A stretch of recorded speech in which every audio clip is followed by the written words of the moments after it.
आज हम अपना व्याकरण का सेकंड चैप्टर स्टार्ट करते हैं। ध्वनि, वर्ण तथा वर्तनी। ध्वनि, आवाज से ही पता चलता है। ध्वनि का अर्थ होता है हमारी आवाज, जैसे हम बोलते हैं। वर्ण, जो वर्ण होते हैं स्वर या व्यंजन वर्ण, तथा वर्तनी होती है मात्राएं।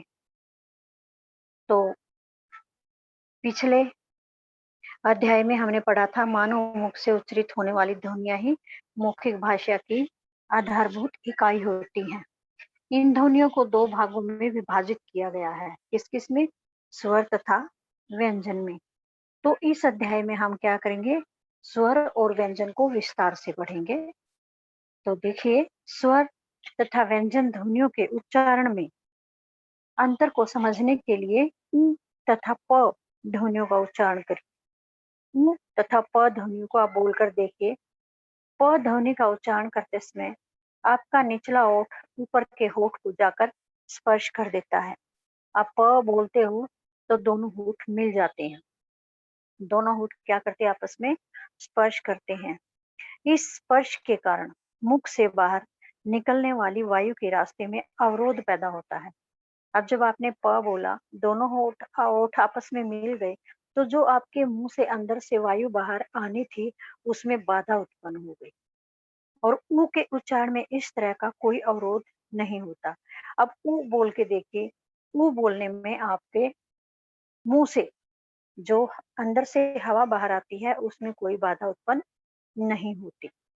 दोनों ओठ थोड़े गोल तो अवश्य होते हैं, पर मुख से बाहर निकलने वाली वायु में किसी प्रकार की कोई भी बाधा पैदा नहीं होती। ऊ यदि आप बोलते हो तो ओठ थोड़े से गोल अवश्य होंगे, लेकिन हवा बाहर आने में कोई रुकावट पैदा नहीं करेंगे।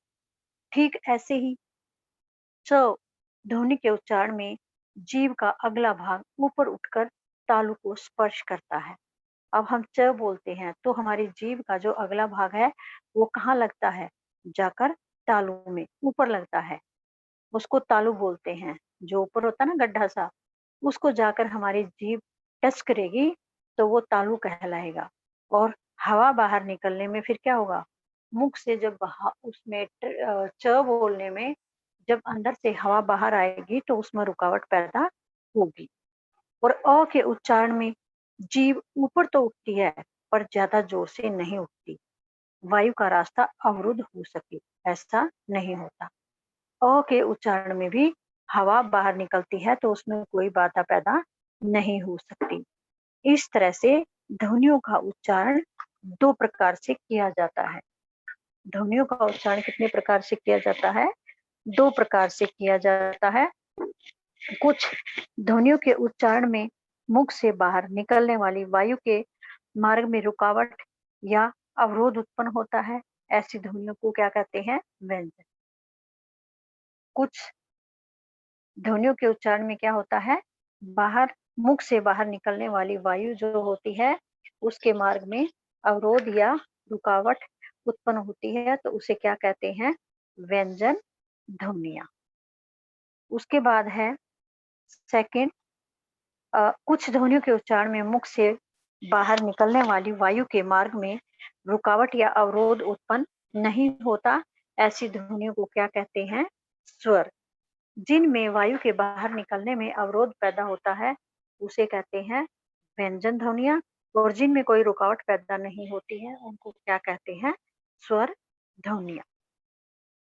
मुख से बाहर निकलने वाली वायु के मार्ग में अवरोध उत्पन्न करने वाले दो अंग होते हैं। जीभ होती है और निचला ओठ होता है। क्या होते हैं? जीभ होती है। मुख से बाहर जो वायु निकलती है, तो उसकी उस वायु के मार्ग में अवरोध उत्पन्न करने वाले कौन कौन सी चीजें होती हैं? दो होती हैं, जीभ तथा निचला होठ। वायु के मार्ग में अवरोध उत्पन्न कौन करते हैं? जीभ और निचला ओठ।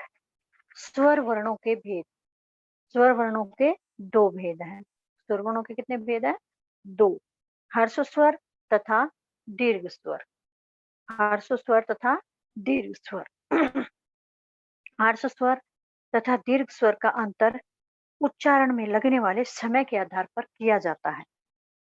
जब वे हर्षों और दीर्घ का अंतर हम समझेंगे तो कैसे पता चलेगा? उच्चारण से। हर्षों स्वरों की तुलना में दीर्घ स्वरों के उच्चारण में प्राय दुगना समय लगता है। हर्षों स्वर के उच्चारण में कितना समय लगता है? कम लगता है और दीर्घ में उससे दुगना लगता है। तो परिभाषा देखिए हर्षों स्वर और दीर्घ स्वर की। हर्षों स्वर उच्चारण के स्तर पर हिंदी में अ, इ, उ 3 ही हर्ष स्वर हैं। उच्चारण के स्तर पर हिंदी में कितने हर्ष स्वर हैं?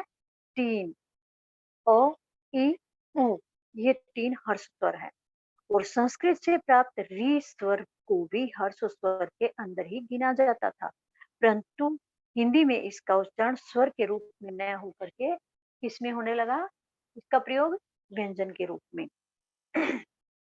हिंदी में हर्ष स्वर 3 हैं अ, इ और उ और संस्कृत में री को भी हर्ष स्वर के अंदर गिना जाता था, लेकिन हिंदी में इसको हर्ष स्वर के रूप में नहीं गिना जाता, बल्कि किसके रूप में गिना जाता है? व्यंजन के रूप में। अब है दीर्घ स्वर। हर्ष स्वर तो ये थे और दीर्घ स्वर कौन से हैं? परिभाषा क्या है? हर्ष स्वर में सबसे हर्ष स्वर के अंदर परिभाषा क्या है? जिसमें बोलने में कम से कम समय लगे, उसे हर्ष स्वर कहते हैं या एक मात्रा का समय लगे, उसे हर्ष स्वर कहते हैं। और दीर्घ स्वर किसे कहते हैं? जिसमें हर्ष स्वर से दुगना समय लगे, यानी 2 मात्राओं का समय लगे, उसे दीर्घ स्वर कहते हैं। अब दीर्घ स्वर कितने हैं? ये देखिए अ, ई, उ, ए, ऐ, ओ और औ। ये 7 होते हैं। कितने होते हैं? 7 स्वर होते हैं जो दीर्घ स्वर के अंदर गिने जाते हैं और इन सभी के उच्चारण में कितना समय लगा? हर्ष स्वर से दुगना। अब हर्ष स्वर में हमने अ बोला, अ और इसमें दीर्घ में बोला आ, तो इससे डबल लगा ना समय। ऐसे उसमें बोला इ और इसमें बोला ई, उसमें बोला हमने हर्ष में उ और दीर्घ में बोला उ, तो डबल समय लगा। ये किसके अंदर आएँगे? दीर्घ स्वर के अंदर। अब आगे कुछ प्रमुख स्वर हो हैं और उनका उच्चारण किस प्रकार से होता है? देखिए उनमें री स्वर एवं उसका उच्चारण। पिछली कक्षा में हमने पढ़ा था कि संस्कृत में री ध्वनि स्वर थी। री क्या थी? ध्वनि स्वर थी। इसका उच्चारण भी अन्य स्वरों की तरह ही किया जाता था। लेकिन हिंदी में इसका उच्चारण स्वर के रूप में समाप्त हो गया और किस रूप में होने लगा? व्यंजन के रूप में र के रूप में होने लगा। री का उच्चारण व्यंजन में र के रूप में होने लगा। हम जानते हैं कि व्यंजन का उच्चारण बिना स्वर के नहीं किया जा सकता। ये आपको पता है कि स्वर कौन से होते हैं? जिनको बिना किसी की सहायता के बोला जाए और व्यंजन जिनको स्वरों की सहायता से बोला जाए। तो व्यंजन का उच्चारण बिना स्वर के नहीं किया जा सकता। इस चीज का हमें पता है। अतः हिंदी में इसका उच्चारण ई स्वर के साथ मिलकर री के रूप में होने लगा। हिंदी में इसका उच्चारण री के उच्चारण में क्या हो गया? इस री में र के रूप में इसका उच्चारण होने लगा और र के रूप में उच्चारण होके ई स्वर इसके साथ मिल गया, तो री के रूप में इसका उच्चारण होने लगा। तो हिंदी में री से बनने वाले कुछ शब्द हैं, जैसे रिपु और ऋचा को भी आजकल ऋतु को भी आजकल हमें इसी प्रकार से लिखने लगे हैं। ऋतु को भी र के द्वारा ही लिखने लगे हैं। ऋषि शब्दों की पहली ध्वनि के उच्चारण में कोई अंतर नहीं रह गया। कुछ शब्द तो री से ही बोले जाते हैं। री स्वर से होने वाले संस्कृत के जो शब्द हिंदी में आए हैं, उनका लेखन आज भी संस्कृत की तरह री स्वर के द्वारा ही किया जाता है। कुछ शब्द ऐसे हैं जो संस्कृत में री से बनने वाले हिंदी में आए हैं, वे यूं के यूं हिंदी में संस्कृत की तरह ही बोले जाते हैं। जैसे ऋतु, ऋण, ऋषभ, ऋचा, कृपा, क के नीचे री आ गया, मृग, दृष्टि, इन सभी में री का प्रयोग हुआ है। ये संस्कृत में भी इसी प्रकार से बोले जाते हैं। इसी प्रकार से ये लिखे जाते हैं। जैसे संस्कृत में लिखे जाते हैं और बोले जाते हैं, उसी प्रकार इनका उच्चारण हिंदी में भी होता है और लेखन भी उसी तरह से होता है। अब है अनुनासिक स्वर। अनुनासिक स्वर हिंदी में संस्कृत से जो भी स्वर आए हैं, वे निरअनुनासिक थे। हिंदी में संस्कृत से जो भी स्वर आए हैं, वे कैसे थे? निरअनुनासिक थे। अर्थात उनके उच्चारण में वायु केवल मुख से ही बाहर निकलती। कुछ शब्द ऐसे थे जो संस्कृत से हिंदी में आए, निरअनुनासिक कहे जाते थे। उनके उच्चारण में क्या होता था? वायु केवल मुख से ही बाहर निकलती थी, नाक से या नासिका मार्ग से नहीं निकलती थी, यानी कि नाक का रास्ता पूरी तरह से बंद रहता था। तो वे निरअनुनासिक कहे जाते थे, जिनमें नाक का कोई प्रयोग नहीं होता था। हिंदी में आकर स्वरों के उच्चारण में अंतर आ गया। हिंदी में आने के बाद स्वरों के उच्चारण में कुछ अंतर आ गया। हिंदी में स्वरों का उच्चारण 2 प्रकार से होने लगा। एक तो संस्कृत की ही भांति केवल मुँह से वायु को बाहर निकाल कर, जो हिंदी से सॉरी संस्कृत से हिंदी में आए, तो उनका उच्चारण 2 प्रकार से होने लगा। कुछ तो संस्कृत की ही तरह ही बोले जाने लगे, केवल मुँह से वायु बाहर निकलने लगी। और दूसरा, मुंह के साथ-साथ नाक से भी वायु को बाहर निकाल कर उच्चारण किया जाने लगा। तो इस तरह से 2 प्रकार से हिंदी में स्वरों का उच्चारण होने लगा। कैसे? कुछ का प्रयोग तो केवल मुंह से साँस बाहर निकाल कर के नाक का कोई भी प्रयोग नहीं किया जाता था, और दूसरा, नाक और मुंह दोनों से ही वायु बाहर निकाल कर प्रयोग किया जाने लगा। इस तरह से हिंदी में 2 तरह के स्वर मिलते हैं। हिंदी में कितने तरह के स्वर मिलते हैं? 2 तरह के स्वर मिलते हैं। निरअनुनासिक स्वर तथा नासिक्य स्वर। कौन-कौन से मिलते हैं हिंदी में स्वर? निरअनुनासिक स्वर और नासिक्य स्वर। नासिक्य स्वरों को ही क्या कहा जाता है? अनुनासिक। नासिक्य स्वरों को क्या कहा जाता है? अनुनासिक।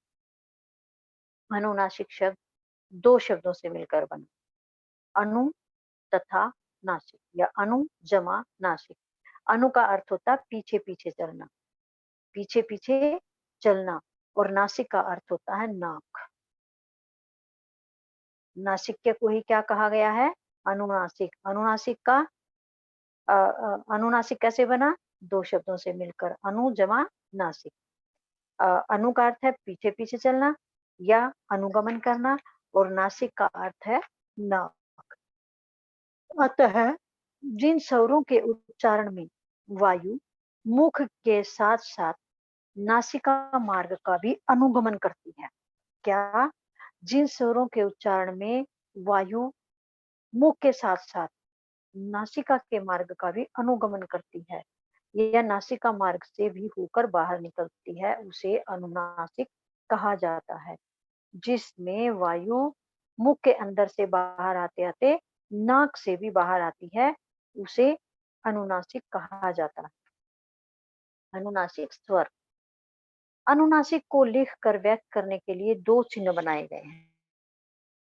अनुनासिक को किस प्रकार से लिखा जाता है? उसको लिखने के लिए 2 तरह के चिन्ह बनाए जाते हैं, लगाए जाते हैं। एक तो बिंदु और दूसरा चंद्र बिंदु।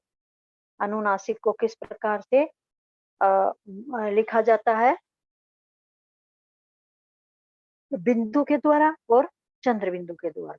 अब इनके नियम कैसे हैं? फर्स्ट नियम देखिए, जिन स्वर वर्णों की शिरोरेखा के ऊपर मात्रा चिन्ह का कोई भी अंश नहीं है। जिन स्वर वर्णों की शिरोरेखा यानी जो हम अक्षर लिख देते हैं उसके ऊपर लाइन लगा देते हैं, उससे ऊपर कोई भी मात्रा न हो, उन पर चंद्र बिंदु लगाया जाता है। जैसे उदाहरण देखिए, इसके द्वारा पता चल जाएगा आपको। अंगोछा, अ के ऊपर कोई मात्रा नहीं है, इसके ऊपर चंद्र बिंदु आ गया। ऐसे ही आँख, इसके ऊपर आ गया। आंगन, आंधी,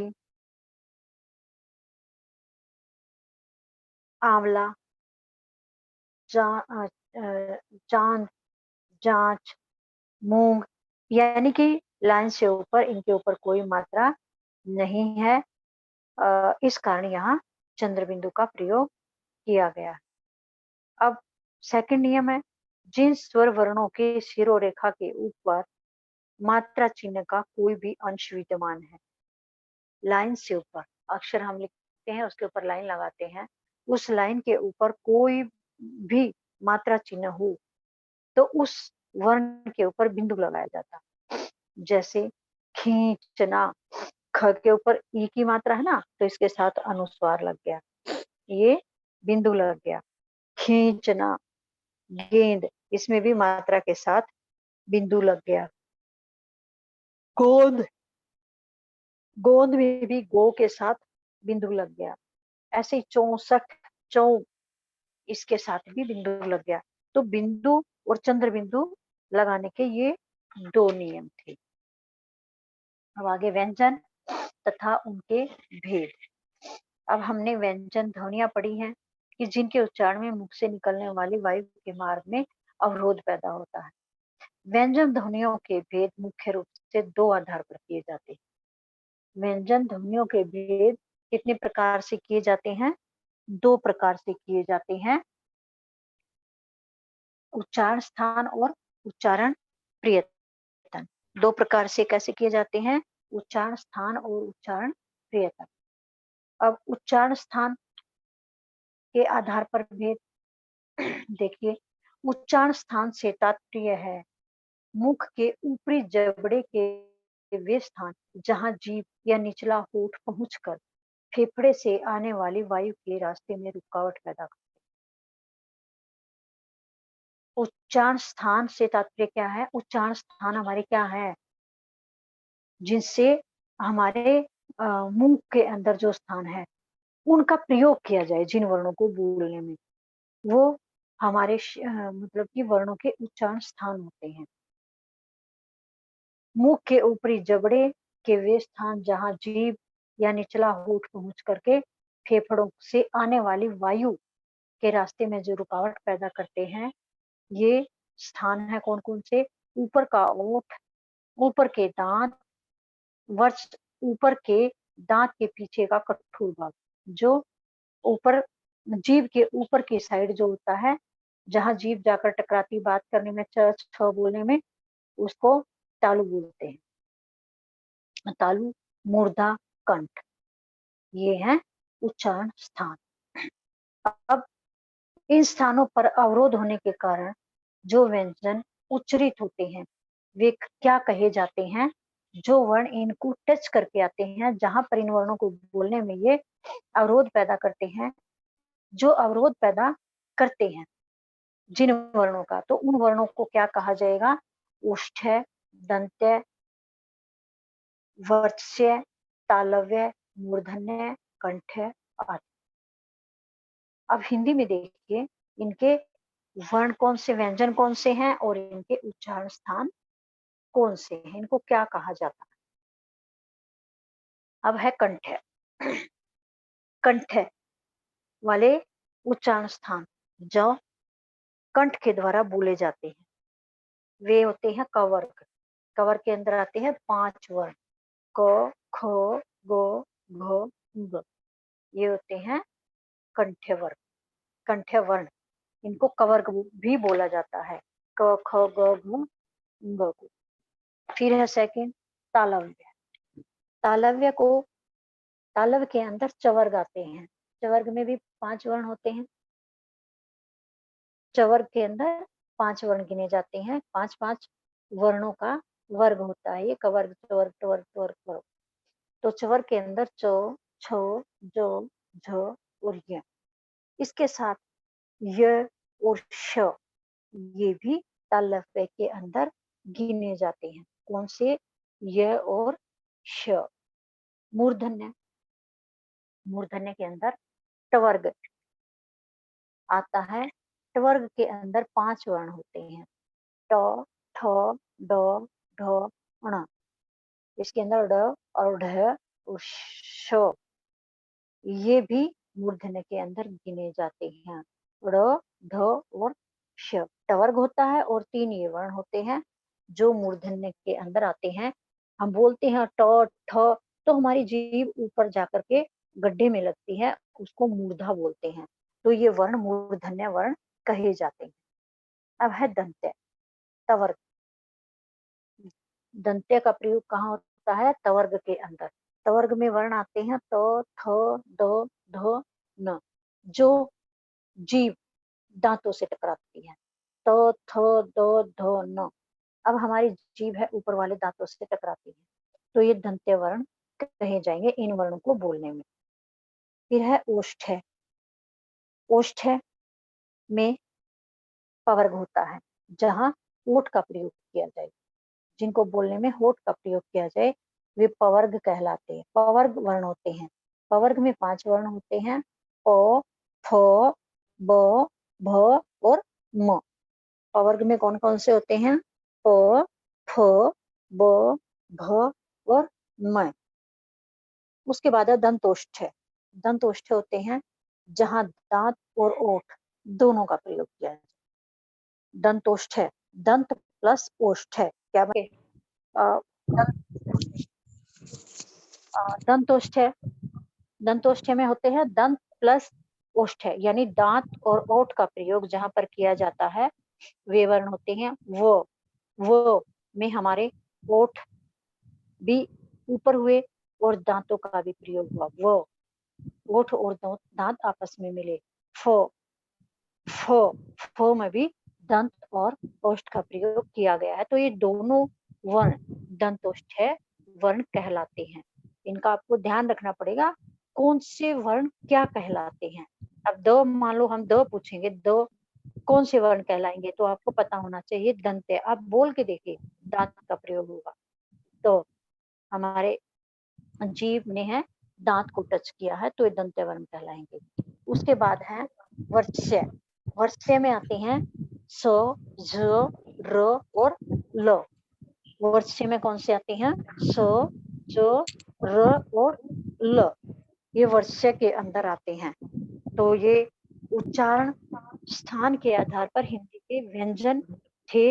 इनको वर्ग के अकॉर्डिंग और उच्चारण स्थान के अकॉर्डिंग आपने इनको याद करना है। इनमें से किसी भी तरह से आपसे क्वेश्चन पूछा जा सकता है।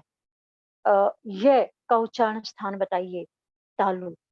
और य को कौन से उच्चारण स्थान के आधार पर कौन से वर्ण कहा जाएगा? तालव्य। इस तरह से आपको ये याद करने हैं। तो यहाँ तक आपका लेसन हुआ है। यहाँ तक आपको अच्छी तरह से लेसन को रीड करना है।